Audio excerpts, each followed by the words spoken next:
সমাজে এই যে ইফটিজিং হয়, আপনার বোনের বয়সী একটা মেয়েকে কিছু বখাটে টিটকারি করে, এই বলে সেই বলে, নোংরা কথা বলে, রাস্তায় দেখেও আপনি পাশ দিয়ে না দেখার মতো চলে যান কেন? আপনি দাঁড়ান না কেন? আপনি দাঁড়ালেই তো থেমে যাবে, কারণ সত্যের যে শক্তি তার সামনে মিথ্যা মুখ থুবড়ে পড়ে।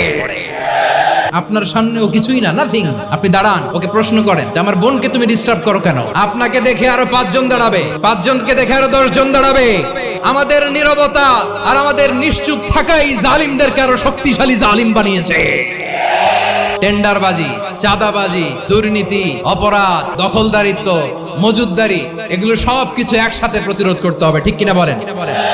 এই যে নতুন বাংলাদেশের এক সুযোগ এসেছে, আর জীবনে হয়তো আসবে। আসুন দেশটাকে আমরা সাজাই, আসুন আমরা এক দল আরেক দলকে নিশ্চিহ্ন করার যে রাজনীতি, এটা বন্ধ করি।